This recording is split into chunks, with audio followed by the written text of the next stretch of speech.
کہ آپ لکس کو چھوڑ دیں، آپ نیڈو کو چھوڑ دیں، ایوری ڈے کو چھوڑ دیں. ہم آپ سے کیوں کہہ رہے ہیں سرف ایکسل کو چھوڑ دیں؟ ہم آپ سے کیوں کہہ رہے ہیں کہ والز آئس کریم چھوڑ دیں، پیپسی، مرینڈا، ماؤنٹین ڈیو، 7 اپ چھوڑ دیں؟ کیوں کہہ رہے ہیں آپ سے؟ بار بار کیوں رونا رو رہے ہیں؟ ارے معاشیت کو نقصان پہنچتا ہے تو بندے کی جڑیں اکھڑ جاتی ہیں. معاشیت کہتے ہیں فائنینشیلی، یعنی ان کی جو روزگار ہے اس کو ضرب لگا دو.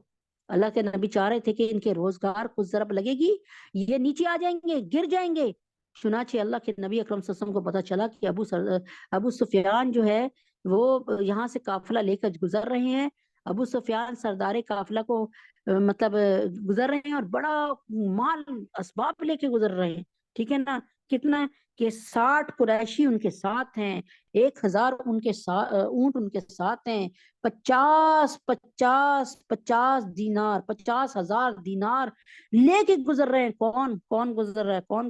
50,000 دینار لے کر ابو سفیان گزر رہے ہیں. اصل میں مجھے سمجھ نہیں آتی میں ان کا نام کیسے لوں، کیونکہ یہ ہمارے مطلب رشتہ داریوں میں کہیں جا کر ابو سفیان جو ہے نبی پاک صلی اللہ علیہ وسلم کے چچا بھی لگتے ہیں، یعنی ڈائریکٹ چچا نہیں لگتے، لیکن بعد میں مسلمان ہو گئے تھے، ظاہر صحابی تھے، تو یہاں پر وہ دشمن کی حیثیت سے سامنے آ رہے ہیں. تو بہرحال پھر بھی کوشش یہی ہے کہ اللہ تعالیٰ میری زبان ان کی کوئی ہجو نہ کرے. اس لیے سردار قافلہ ابو سفیان نے مدینہ سے اچھا پھر کیا ہوا؟ ابو سفیان سردار قافلہ کو حالات کی بنا پر خطرہ پیدا ہوا کہ کہیں مسلمانوں کا کوئی طاقتور دستہ ان پر حملہ نہ کر دے. اس لیے کیونکہ گزرنا کیا تھا؟ شام کی طرف جانا تھا نا، تو مدینہ سے گزرے بغیر راستہ نہیں تھا. ٹھیک ہے نا؟ اس لیے سردار قافلہ ابو سفیان نے مدینہ سے گزرنے والے مکہ کے راستے کو چھوڑ کر دوسرے راستہ اختیار کیا اور ایک آدمی کو مکہ کی طرف دوڑا دیا کہ وہاں سے جائے اور مدد لے کر آ جائے.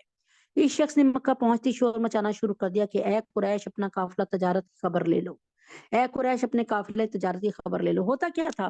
جیسے یہ ہوا کہ میرے پاس ہے، مثال کے طور پہ میرے پاس ہے 10 لاکھ روپیہ، میں ایسے سمجھا رہی ہوں آپ کو. آپ کے پاس ہے 20 لاکھ روپیہ، آپ نے سب نے ایک بندے کو دے دیا کہ جاؤ اور فلاں چیزیں خرید لاؤ، ہم یہاں پہ آ کر بیچیں گے. مثال کے طور پہ ایک مدینہ کی سرزمین پہ کچھ نہیں پیدا ہوتا تھا، جاؤ بھائی چاول لے آنا، آٹا لے آنا، گندم لے آنا، ٹھیک ہے ہم یہاں پہ بیچیں گے. ہم 10 روپے کی چیز 12 روپے میں کر کے، ہماری یہ تجارت تھی. ایک میں سمجھانے کو کہہ رہی ہوں، ان کی تجارت کیسی کیا تھی مجھے نہیں پتا، اتنا اچھا مجھے اس پر نہیں وہ ہے، تو میں آپ کو سمجھا رہی ہوں. تو اب کیا ہوا کہ سب نے پیسے جمع کر کے دیے ہوئے تھے، اور آپ جو ہے میں نے بتایا نا قریش مکہ جو ہے وہ 60 قریشی کے ساتھ 1000 اونٹ اور پھر 50,000 دینار لے کر واپس آ رہے تھے، یعنی سامان سمون بیچ کر پیسہ لے کر آ رہے تھے. ٹھیک ہے نا؟ تو اب سامان بھی ہوگا ان کے پاس بہرحال. تو اب کیا ہوا کہ ابو سفیان کو اندازہ ہو گیا کہ کچھ چکر ہے، کوئی گڑبڑ ہے. انہوں نے ایک آدمی کو دوڑایا کہ وہاں سے مدد لے آئے اور وہ اپنا راستہ بدل لیا اور یہ کہا کہ بھائی نبی پاک صلی اللہ علیہ وسلم آ رہے ہیں، محمد صلی اللہ علیہ وسلم آ رہے ہیں اپنے لشکر کو لے کر، اور مجھے یہ شک ہو رہا ہے کہ وہ آ رہے ہیں، تو تم بھی آ جاؤ، لڑو ان سے، کیونکہ انہوں نے بڑی انت اٹھائی ہوئی ہے بقول ان کے. ٹھیک ہے نا؟